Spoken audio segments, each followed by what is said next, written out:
Hello and welcome to today's video. This is a re-recording because I realized I didn't have Linkus or Tien Shen on the board. Oops.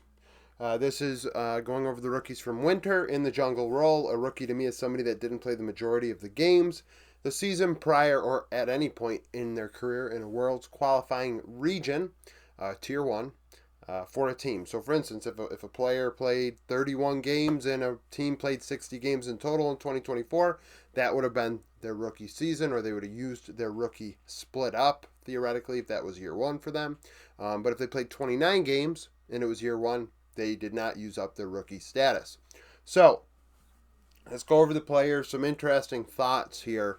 Scheiden, 23 years old, plays for Dignitas XU, 23 for Disguised LTA North. Tatu, 18 years old for Faria LTA South. Saro, 20 years old, played with FPX,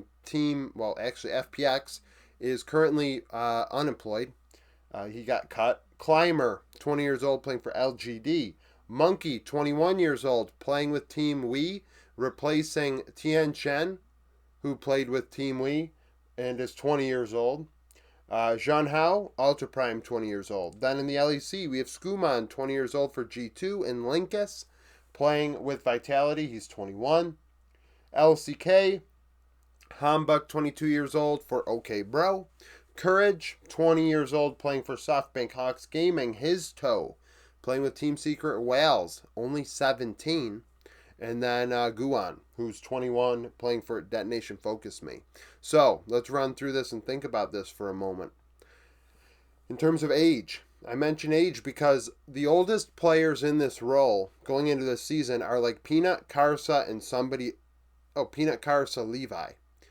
They're going to be 28 years old this year, if I recall, which is closer to the age of XU and Scheiden than his toe is.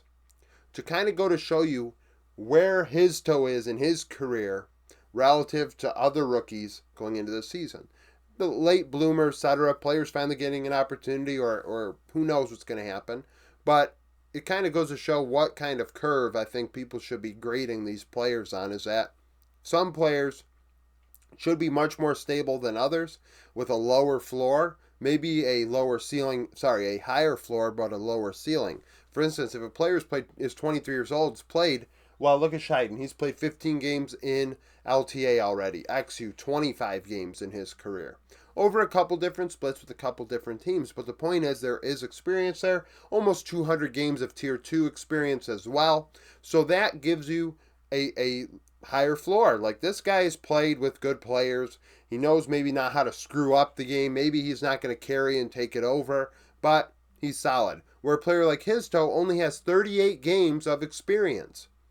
So he is going to have problems. They are going to happen, and you kind of just got to get past them and allow him to develop. We'll see how Team Secret Whales approaches that beyond this season with their roster and how young the top side is. Not to mention, you even look at a player like Tien Shen. 20 years old, has been on 3 different teams already, IG, OMG, and Team World Elite. But only had 86 games of experience prior to getting an opportunity in the LPL, one of the best regions in the world. And that's not to say a player can't immediately come in and do well, but all 3 of those teams, if we think of where they were at when he joined, they are disasters. They suck. Each stop has sucked for him. And 61 games of experience, a lot of people make their opinions about a player. And I don't think it's going to be really fair to him. He's been improperly developed. Other players on here who got a ton of experience. Hell, Hambuck, 309 games of experience in challengers prior to being on OK Bro. He better be solid. This is the only chance he's probably going to get. How long do you have to bake in challengers before you're finally ready to go in the LCK? Excuse me. 5 games of experience for him at the highest level. Monkey, 25 games with EDG. He's had 114 games as well in the LDL. Courage, 210 games. Guan, 270 games. There's a lot of experience on the board. So something to really think about, experience for a player. And when we compare players and where they're at in their careers. KDA-wise, XU towards the bottom, 1.9. Disguised are on Struggle Street. Monkey at 2. Well, hell. Team We are not great, right? Tianchen had a 1.3, so I guess it's a little better. But, looking at Linkus, 4.7, that's pretty good on a Vitality roster that leaves a lot to be desired. Skuman at 5.5 with G2. He definitely has the best spot on the board when it comes to having a rookie season. G2, of course, having the best Western player of all time in mid lane, a constant Worlds team, a Worlds caliber roster. There is really, there's going to be bumps in the road, but the fact is he should be a pretty good, be in a good spot. If he is not the best performing jungler, you got to wonder why that happened, in my opinion. Because honestly, this board is not incredibly crazy with talent, not like last year with Douglas and Lucid for me. Like Linkus had a lot of hype around him, but Vitality, we know how that organization has gone. I think Judd Howard's looked good. Monkey is somebody that I think deserves a long look, but Team We are not a good team, so that's unfortunate for him. Climber looked pretty good to start the season. He had a 4.6 KDA. Kill participation and CS, let's think about this. XU very involved, 3 out of every 4 kills for his team. Scheiden, 2 out of every 3 at the bottom of the list, the least involved. Zhonhao, 76% KP, but a 7.1 CS per minute. What does that mean? Probably farming to 6 before Ultra Primer really getting anything done. And then 3 out of every 4 kills. He's the one that's making things happen. Hambuk, 72 and 5.7. Courage, 74 and 5.3. That's indicating to me that the guy is getting around the rift and making things happen, giving up farm to do so. Linkus, 77%, 5.3. Similar deal. Tianchen, 80 KP and 6 CS per minute. Yeah, I would say that things were going through him. 4 out of every 5 kills. He was the only one creating for Team We. ROI, everybody's sitting between 1 to 1.2 or so. Pretty standard. Sorrow being at the lowest at 0.92. Definitely pure facilitator, not dealing any damage whatsoever. In the middle of the road is good, because that means you're offering both sides to the whole deal here. Carry as a damage, a damage threat, carry oriented, or taking on more of a facilitator, supportive, tanky jungler. Then you look at their champion pools, you say, well, actually, they were playing this or playing that. Well, then we think about this number and consider, well, if the ROI and share differential doesn't match the champion pool, this could be very bad or very good. Instead of just meh, which is kind of how I'm looking at it right now without pulling up everyone's champion pools and really going through it. Share differential, Tatu, negative 2.6, dealing a pretty decent amount of damage for his team. Climber, negative 2.5. Zhonhao, 2.1. Skuman, 1.6. Showing that he is not taking much more gold than he's dealing in damage. Very efficient. Vision efficiency. I do not expect rookies to do that well in vision. However, with all this experience on the board here, at a tier 2 level, you should probably be learning about how to properly set up objectives and get vision and invade, etc. And also anticipate what the opponent's going to do. Otherwise, the coaches are not doing their job in that department, in my opinion. So, for all these sub-5 vision efficiencies, it's not a great look, in my opinion. You have some that are above it, like Sorrow 5.07, Courage, Guan 5.32, very effective on DFM and finding ways to get vision, which is good. That's a big part of how a jungler does their job, in my opinion. I think that, you got to take on that supportive role where the support may be not getting vision. You need to be doing it as well and doing a good job at it. Scheiden below 4. Climber below 4.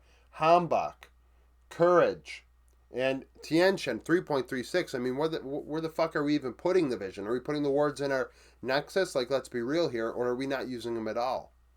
That's the thing. Gold difference. Who is making, waves in the early game? Who's getting ahead? Who's outpathing their opponent who has more experience? Tatu ahead to over 200 gold. XU 180. Skuman, 290. That's good. G2, you should be getting ahead in the early game. Hambach, just over 30, under 30. His toe, 120. Guan, 213. But then some negatives. So Tianchen, down 675 gold on average at 15 minutes. Talk about a diffie. Sorrow gets in that lineup and it's negative. Monkey gets in the lineup and it's negative 485. Just a little better. And by a little better, I mean you have very bad and just really bad. Like, and you can kind of determine. I guess I would say really bad isn't as awful as very bad. I don't really. It's not great. Getting behind that much is not a great look. I understand that maybe you look at Tian Shen. He's got 80% kill participation. Yeah, but if you're behind 645 gold, that means something is not going right. You are being gapped. There is a diffie. Understand, you only played 6 games. It could have been against God knows who because of the way the LPL format was. He plays one best of 5 and he's fucked. I mean, the fact of the matter is, that's the way this new LOL Esports landscape is with these formats. Everybody wants a best of 5, but then wants players to be benched after 3 best of 5s. It's like, you're absolutely ridiculous. Why are you even speaking? It's just, it's craziness. So, it is very bad, but it should have also been something that they should have been allowed to improve on and get better. They're a young player. They deserve an opportunity. Tian Chen's been on, like I said, 3 teams, and they've all sucked. So, I don't really blame him. Champions played, I mean, with Fearless, everyone's playing a shit ton of stuff. Jun Hao played 9 champions in 12 games. That's probably the best on the board. Outside of the guys that played a different champion every game and played like 6 games, 4 games, etc. So Jun Hao getting around the rift and finding opportunities to showcase his champion pool. Obviously, Ultra Prime are not in a great spot. A lot of people condemning that roster, and rightfully so in some aspects. But I think these young players do deserve more grace than they're given. People don't think they deserve it, I guess. And I don't know. They probably expect it in their own world, but because these guys play a video game for a living, they're allowed to, treat them like crap. And I think it's just, I don't know. Those people just need a reality check and they're probably never going to get it, so it's unfortunate. But yeah, so thank you for watching. If you liked the video, like it, subscribe to the channel for daily League of Legends content. Follow me on Twitter, join the Discord, become a YouTube supporter, and hope to see you again tomorrow.